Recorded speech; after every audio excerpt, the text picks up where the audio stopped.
ہوتا ہوا نظر آ رہا ہے، وہاں سے نہیں ہو رہا، بلکہ کرنے والی ذات کون ہے؟ کرنے والی اللہ کی ہے۔ سارا نظام بنانے والے اللہ ہیں۔ کچھ بھی نہیں تھا، زمین نہیں تھی، آسمان نہیں تھا، سورج نہیں تھا، چاند اور ستارے نہیں تھے، یہ سارا نظام بنانے والا کون ہے؟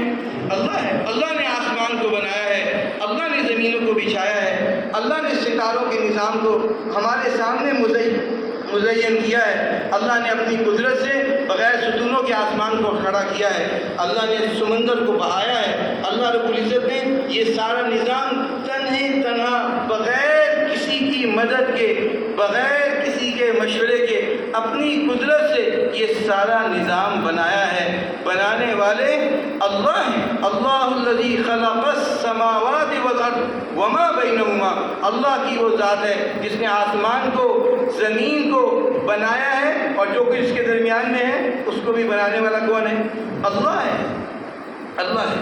اس لیے پہلی چیز جو دل کے اندر اتنی گہرائی میں اتارنی ہے کہ پھر کسی اور سے بننے کا تصور نہیں کرے، یہ دل کے اندر اتر جائے کہ بنانے والے اللہ ہیں۔ پھر اللہ رب العزت نے بنانے کے بعد یہ اپنے قبضے میں رکھا ہے، ہاں اللہ کے قبضے میں ہے۔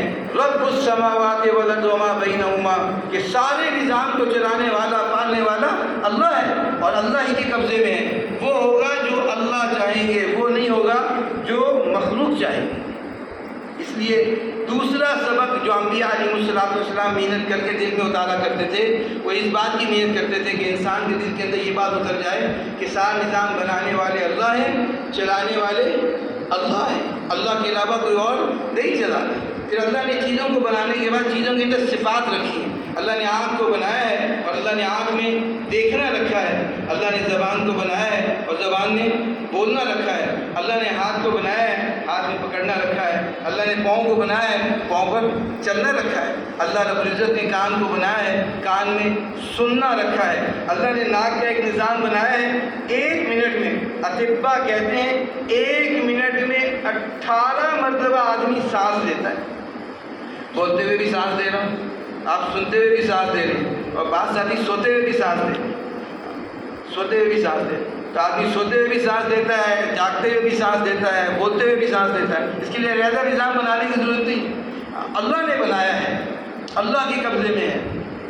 تو یہ سارا نظام اللہ نے بنایا ہے، چیزیں اللہ نے بنائی ہیں، چیزوں میں صفات بھی کس نے رکھی ہیں؟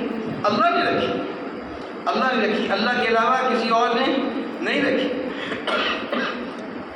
اللہ رب العزت نے آگ کو بنایا ہے، آگ میں جلانا رکھا ہے، اللہ نے پانی کو بنایا ہے، پانی میں ڈبونا رکھا ہے، اللہ رب العزت نے بادل کو بنایا ہے، بادل سے بارش کا برسانا رکھا ہے، اللہ نے سورج کو بنایا ہے، سورج میں گرمی، سورج میں حرارت، سورج میں جو ہے حرکت رکھی ہے۔ تو اللہ نے اپنے قدرت سے یہ سارا نظام بنایا ہے، اور یہ سارا نظام اللہ کے قبضے میں ہوگا۔ وہ جو اللہ چاہے، وہ نہیں ہوگا جو مخلوق چاہے گی، وہ نہیں ہوگا جو لوگ چاہیں گے، وہ نہیں ہوگا جو کچھ مال والے چاہیں گے، بلکہ وہ ہوگا جو اللہ چاہیں گے۔ یہ دل کے اندر اتنا بھر جائے، اتنا بھر جائے کہ پھر اللہ کے غیر سے یہ سارا نظام اور تعلق کٹتا چلا جائے، اور اللہ کی ذات عالی سے تعلق ملتا چلا جائے، بیٹھتا چلا جائے۔ دل کی نگاہ اللہ کے غیر کی طرف نہ جائے، دل کی نگاہ کس طرف جائے؟ اللہ کی طرف جائے۔ اب کتنی جائے اور کس حال میں جائے، اس کے لیے اللہ نے ہمیں ایک معیار بنا کر قرآن میں مثالوں کے ساتھ بیان کیا کہ اللہ کرتے ہیں، اپنی قدرت سے کرتے ہیں۔ کیسے کرتے ہیں؟ تو اس کا ایک واقعہ بیان کیا ہے کہ عزیر علیہ السلام جا رہے تھے تو دیکھا بستی اجڑی پڑی، بستی ساری اجڑی پڑی۔ تو خیال آیا یا اللہ یہ بستی اجڑی پڑی ہے، یہ سب مر گئے ہیں، یہ زندہ کیسے ہوں؟ بھئی یہ بات خیال میں آئی تو اللہ تعالیٰ نے اس بات کو بیان فرمایا، اور اللہ نے عزیر علیہ السلام کو وہیں سلا دیا۔ 3 چیزیں بیان کی۔ عزیر علیہ السلام ہے، ان کے ساتھ ان کا گدھا ہے، سواری ہے، اور عزیر علیہ السلام کا کھانا ہے۔ تو کرتے کون ہیں؟ اللہ کرتے ہیں، اپنی قدرت سے کرتے ہیں، اللہ کرنے میں کسی کے محتاج نہیں ہے۔ اور اللہ پاک اپنی قدرت سے کیسے کرتے ہیں اس قدرت کو بیان کیا ہے۔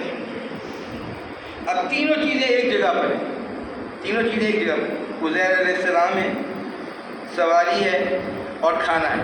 اللہ تعالیٰ نے سلا دیا، 100 سال سلایا، 100 سال سلایا، 100 سال سلانے کے بعد اٹھایا اور پھر پوچھا کہ عزیر کتنا سوئے؟ تمہارا لبثت یوما او بعض یوم، اے اللہ میاں دن یا دن کا کچھ حصہ؟ تو اللہ تعالیٰ نے بیان کیا کہ بھئی ہم نے تمہیں 100 سال سلایا ہے، 100 سال سلایا ہے۔ اب دیکھو، اب 3 چیزیں، کھانا جو سب سے جلدی خراب ہونے والی چیز ہے، فرمایا لم یتسنہ، وہ اسی طرح تازہ، بالکل تازہ ہے، گرم ہے جیسے کہ پہلے تھا۔ کس نے کیا جی؟ اللہ نے کیا۔ اور عزیر علیہ السلام وہی سو رہے، اب ہم ہفتے کے بعد ناخن کاٹتے ہیں اور اس کے بعد مہینے کے بعد بال کاٹتے ہیں۔ 100 سالوں کے بعد بالوں کا کیا حال ہونا چاہیے؟ 100 سال کے بعد ناخن کیسے ہونے چاہیے؟ 100 سال کے بعد انسان کی جسم کی کیا کیفیت ہوتی ہے؟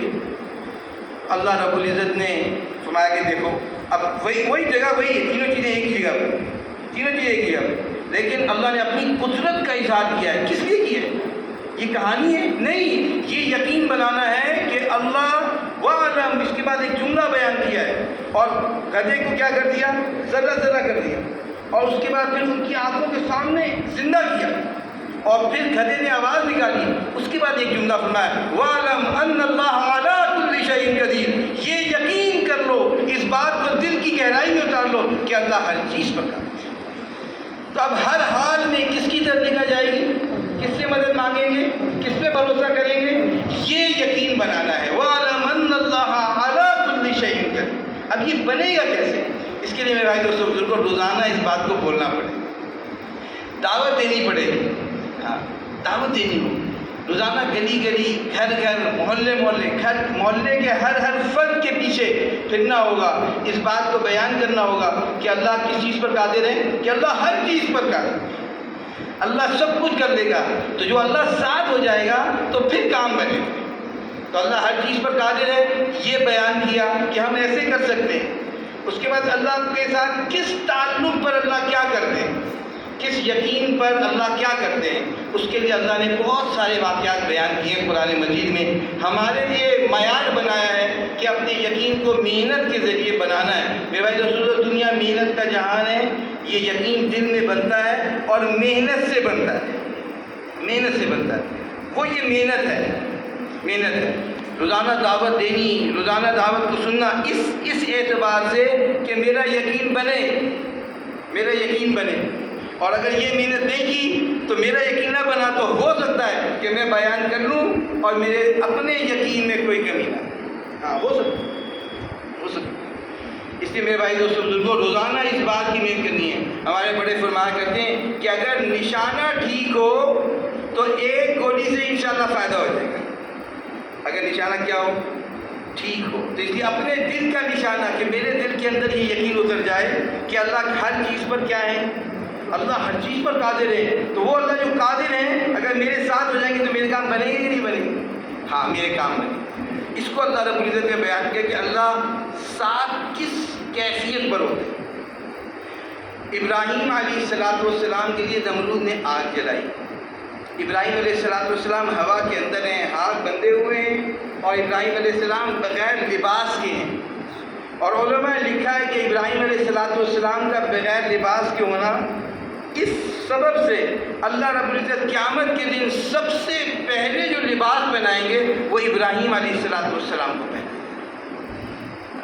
تو ابراہیم علیہ السلام ہوا میں ہیں، ہاتھ بندھے ہوئے ہیں، بغیر لباس کے ہیں، اور آگے ایسی آگ ہے جس کے قریب کوئی جانے کے لیے تیار نہیں۔ تو فرشتے آئے، فرشتے مخلوق ہیں، اب وہ مخلوق آئی کہ ابراہیم آپ کو مدد کی ضرورت ہے، تو ابراہیم علیہ السلام نے فرمایا اما الیک فلا و اما الی اللہ فبر، کہ تم سے نہیں ہے تو ضرورت، کیونکہ میں تو اس کیفیت میں ہوں، ہے تو ضرورت، لیکن تم سے نہیں ہے۔ کیوں نہیں ہے؟ اس لیے کہ تم مخلوق ہو، اور مخلوق سے ہمیں کوئی چیز نہیں چاہیے۔ ہمیں کس سے چاہیے؟ ہمیں اللہ سے چاہیے، اللہ سے چاہیے۔ فرمایا کہ اللہ سے چاہیے، اللہ سے چاہیے۔